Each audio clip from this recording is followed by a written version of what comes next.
Welcome, my friends. In this video, I will introduce the sum and difference identities. Let's first talk about sign. By sum and difference identities, we mean that the argument of the trigonometric function has a sum or difference of two terms.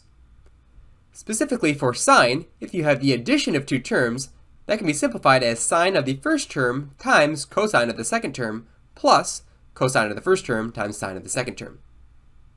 On the other hand, sine of the difference of two terms is sine of the first term times cosine of the second term minus cosine of the first term times sine of the second term. For both identities, we have sine, cosine, cosine, sine. The only difference is the sign in the middle as plus or minus. For the sum identity, we have a plus sign, and for the difference identity, we have a minus sign. Here are the sum and difference identities for cosine. Cosine of two terms added together is cosine of the first times cosine of the second minus sine of the first times sine of the second. Cosine of two terms subtracted is cosine of the first times cosine of the second plus sine of the first times sine of the second. Just like with the sign identities, the cosine identities are identical, with the only difference being the sign in the middle. In both cases, we have cosine, cosine, sine, sine. The only difference is, for the sum identity for cosine, the sign in the middle is actually a subtraction sign, and for the difference identity for cosine, the sign in the middle is a plus sign. So cosine is kind of opposite. When you have a plus sign in the argument, you actually have a minus sign between your two terms. When you have a minus sign in your argument, you actually have a plus sign between your two terms. Here are the tangent sum and difference identities. If you have tangent of two terms added together, that's the same thing as tangent of the first plus tangent of the second divided by 1 minus tangent of the first times tangent of the second. If you have tangent of the difference of two terms, it's the exact same thing, with the only difference being that the signs are switched. Instead of tangent of the first plus tangent of the second, we have tangent of the first minus tangent of the second, and in the denominator we have 1 plus tangent of the first times tangent of the second. I always remember for the sum identity for tangent, we have a plus sign in the numerator and a minus sign in the denominator. And for the difference identity, we have a subtraction sign in the numerator and an addition sign in the denominator. Now, the main reason you would use a sum or difference identity is to evaluate a trig function at an angle that's not a commonly known angle on the unit circle. If you can express an angle as the sum or difference of two commonly known angles on the unit circle, you can find an exact expression for that trigonometric function. In order to do this, we will want to express the commonly known angles on the unit circle with a denominator of 12. This can oftentimes be very helpful when working on the sum or difference identities, as you will see shortly. For example, pi over 6 is the same thing as 2 pi over 12. Pi over 4 is the same thing as 3 pi over 12. Pi over 3 is the same thing as 4 pi over 12. And pi over 2 is the same thing as 6 pi over 12. Since we are going to be adding or subtracting commonly known angles on the unit circle, it's helpful to express them with a common denominator of 12. Let's take a look at a problem. We are asked to find the exact value of cosine of 5 pi over 12 using a sum or difference identity. 5 pi over 12 is not a commonly known angle on the unit circle, and it's also not one of our commonly known angles expressed with a denominator of 12. If we can express cosine of 5 pi over 12 as having an argument that is either the sum or difference of two commonly known angles on the unit circle, we can use a sum or difference identity to find an exact expression. This is where thinking of the commonly known angles on the unit circle with a denominator of 12 is helpful. See if you can think of two of the angles over here that could either be added or subtracted together to get 5 pi over 12. Well, that would just have to be 2 pi over 12 and 3 pi over 12. Cosine of 5 pi over 12 is the same thing as cosine of 2 pi over 12 plus 3 pi over 12. Once you've determined the two angles that work, it might be helpful to revert them back to the commonly known angle on the unit circle, which in this case is pi over 6 and pi over 4. At this stage, we can use the sum identity for cosine. We have cosine of two commonly known angles on the unit circle. This can be expressed as cosine of the first angle times cosine of the second angle minus sine of the first angle times sine of the second angle. Remember that the cosine sum identity has the opposite sign in the middle of the two terms. So instead of an addition sign, we have a subtraction sign between the two terms. Also remember that the cosine identity has cosine cosine for the first term and sine sine for the second term. Let's plug it into the formula. We get cosine of pi over 6 plus pi over 4 is equal to cosine of the first argument, which is pi over 6, times cosine of the second argument, which is pi over 4, minus sine of the first argument, which is pi over 6, times sine of the second argument, which is pi over 4. From here, all we have to do is evaluate each of these trig functions. Hopefully you know your unit circle. Cosine of pi over 6 is the same thing as square root 3 over 2. Cosine of pi over 4 is the square root of 2 over 2. Sine of pi over 6 is just 1/2, and sine of pi over 4 is the square root of 2 over 2. From here, we can simplify. The square root of 3 times the square root of 2 is the same thing as the square root of 6, and 2 times 2 is equal to 4. 1 times the square root of 2 is just the square root of 2, and 2 times 2 is equal to 4. Since our two terms have a common denominator, we can combine them. We have the square root of 6 minus the square root of 2 all over the common denominator of 4. This is an exact expression which represents cosine of 5 pi over 12. We have finished our problem. Let's try another problem. We are asked to find the exact value of tangent of negative 7 pi over 12 using a sum or difference identity. Since we have a negative argument, most likely we are going to use a difference identity. So the idea is to see if we can take two of the commonly known angles on the unit circle and subtract them to get negative 7 pi over 12. Well, it turns out that none of these two angles can be subtracted to get negative 7 pi over 12, but that's okay. You can also use multiples of the commonly known angles. So for example, we could take 3 pi over 12 and subtract 10 pi over 12. 10 pi over 12 is a multiple of pi over 6, or 2 pi over 12. 2 pi over 12 times 5 is 10 pi over 12. As long as you are using multiples of the commonly known angles on the unit circle, everything should work out. Once you've determined your two angles that you are going to be adding or subtracting, convert them back into the commonly known angles on the unit circle without a denominator of 12. In this case, 3 pi over 12 is the same thing as pi over 4. 10 pi over 12 is the same thing as 5 pi over 6. At this point, we are ready to plug into the difference identity for tangent. Tangent of x minus y is the same thing as tangent of x minus tangent of y divided by 1 plus tangent of x times tangent of y. For the tangent identities, I remember that we have the same sign here as in the numerator and an opposite sign in the denominator. So we have tangent of x minus tangent of y, and then the opposite sign, 1 plus tangent of x times tangent of y. Let's plug everything in. First, we have tangent of the first term, which is tangent of pi over 4 in the numerator, minus tangent of the second term, which is tangent of 5 pi over 6. On the denominator, we have 1 plus tangent of the first term, which is pi over 4, times tangent of the second term, which is 5 pi over 6. Now hopefully you remember your unit circle for tangent. At pi over 4, sine and cosine are the same, so when we divide them for tangent, we will just get 1. Tangent of 5 pi over 6 has a reference angle of pi over 6. Tangent of pi over 6, hopefully you remember, is the square root of 3 over 3. But at 5 pi over 6, we would be in the second quadrant. Tangent is negative in the second quadrant because sine and cosine have opposite signs. So tangent of 5 pi over 6 is not going to be positive square root 3 over 3, it will be negative square root 3 over 3. Don't forget that we also have a subtraction sign in front, so we will have 1 minus negative square root 3 over 3. On the denominator, we have 1 plus tangent of pi over 4, which is 1 plus 1 because tangent of pi over 4 is just 1, times tangent of 5 pi over 6, which of course we already said is negative square root 3 over 3. Let's simplify this a little bit. 1 minus negative square root 3 over 3 is the same thing as 1 plus square root 3 over 3, because the negatives cancel. On the denominator, 1 times negative square root 3 over 3 is just the same thing as negative square root 3 over 3, so we have 1 minus square root 3 over 3. Perhaps the easiest thing to do at this point is to multiply everything by 3 over 3.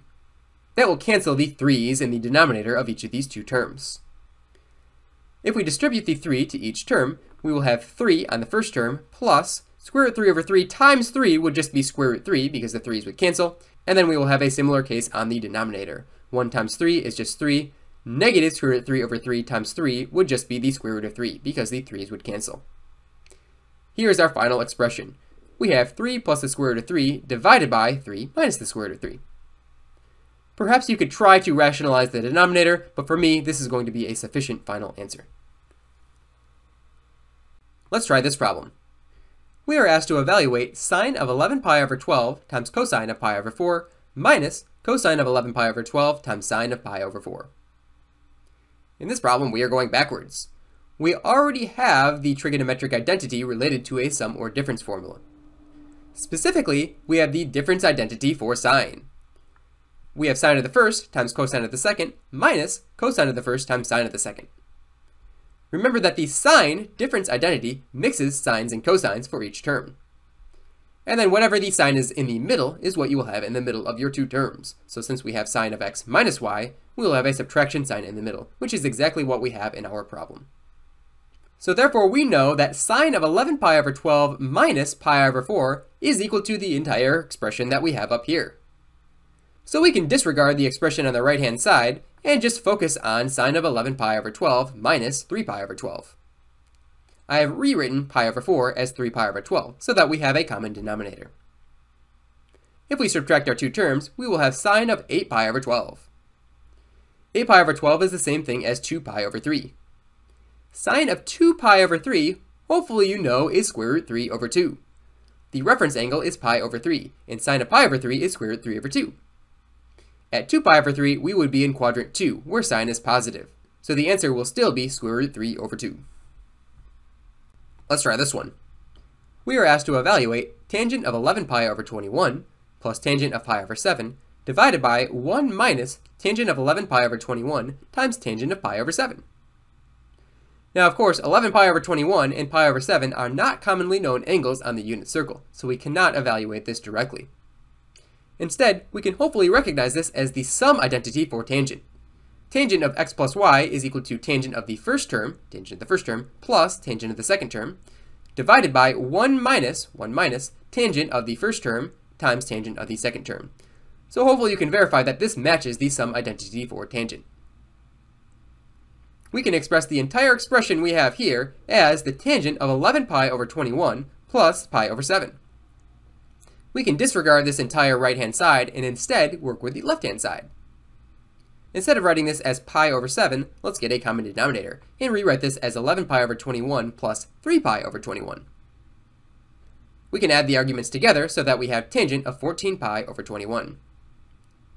14 over 21 reduces to 2 pi over 3. The reference angle for 2 pi over 3 is pi over 3, and tangent of pi over 3 hopefully you recognize as the square root of 3. Since we are in quadrant 2, tangent will be negative because sine and cosine have opposite signs. Therefore, the answer will not be square root 3, but negative square root 3. This whole mess right here is all just equal to negative square root 3. Let's try a little bit of a different type of problem. We are asked to find cosine of alpha plus beta if cosine of alpha is equal to negative 5 over 13 and alpha is in quadrant 2, and cosine of beta is equal to 15 over 17 if beta is in quadrant 1. We are asked to find cosine of two angles that are added together, so we can use the sum formula for cosine. Cosine of alpha plus beta is equal to cosine of alpha times cosine of beta minus sine of alpha times sine of beta.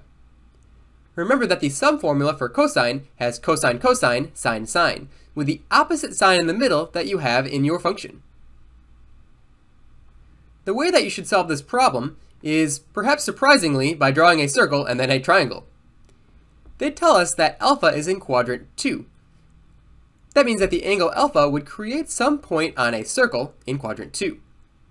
We could draw a vertical line down to the x-axis to create a triangle in quadrant 2. Technically, alpha is the obtuse angle from the positive x-axis up to this line right here, but it's a little bit nicer to think of alpha as the interior angle of this triangle. Everything will work out as long as you consider which quadrant you're in terms of the side lengths of the triangle. Let's work with this triangle on the side.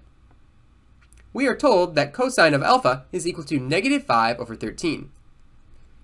We know that cosine is adjacent over hypotenuse, so that means that the adjacent side must be negative 5 and the hypotenuse must be 13. You should attach the negative sign to the base because we are in quadrant 2, where the x-coordinate would be negative. We need to find sine of alpha, meaning that we need to know the opposite side and the hypotenuse. Let's find the opposite side using the Pythagorean theorem. We know one of the legs and the hypotenuse, so we must solve for the other leg. We have negative 5 squared plus b squared is equal to 13 squared. Negative 5 squared is equal to 25, and 13 squared is equal to 169. Subtracting 25 from both sides, we get that b squared is equal to 144. If we take the square root of both sides, we get that b is equal to plus or minus 12.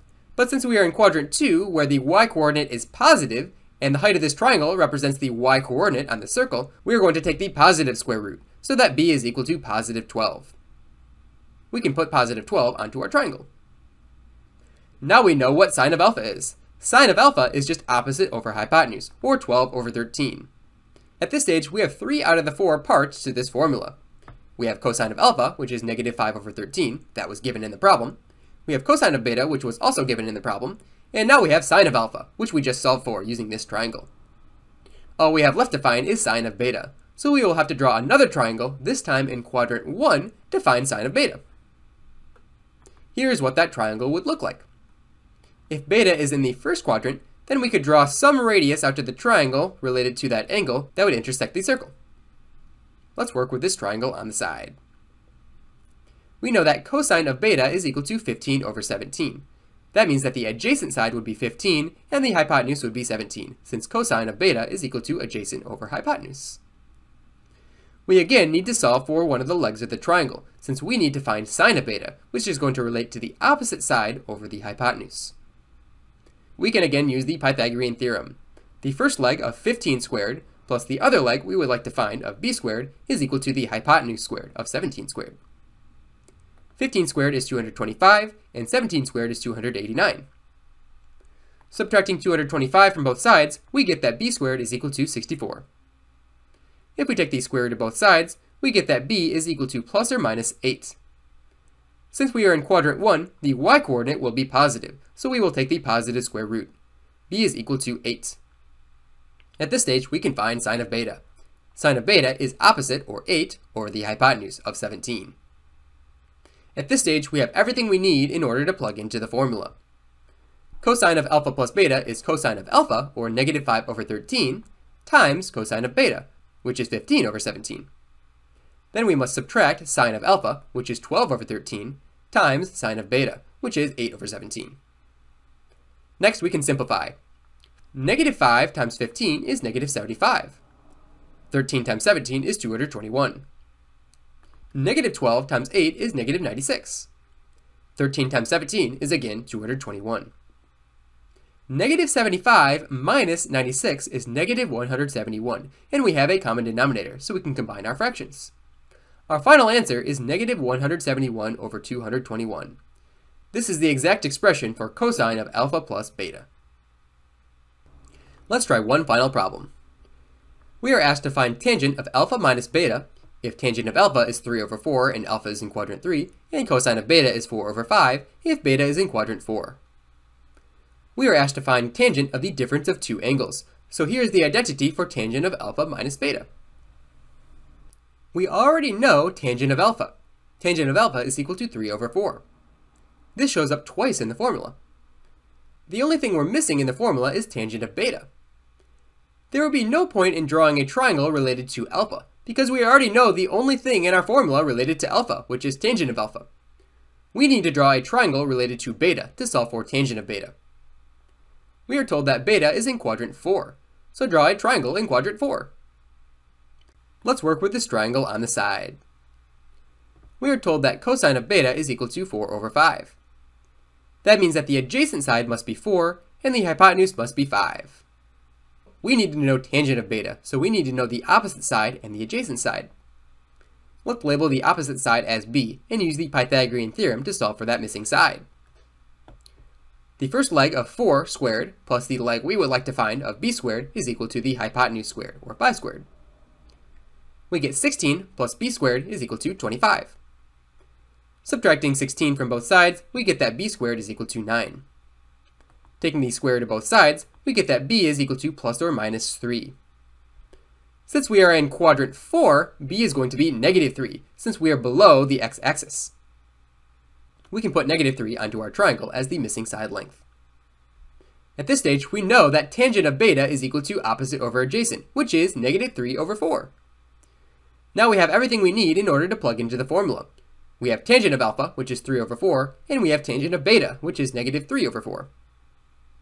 Plugging into the formula, we have tangent of alpha, which is 3 over 4, minus tangent of beta, which is negative 3 over 4, divided by 1 plus tangent of alpha, which is 3 over 4, times tangent of beta, which is negative 3 over 4.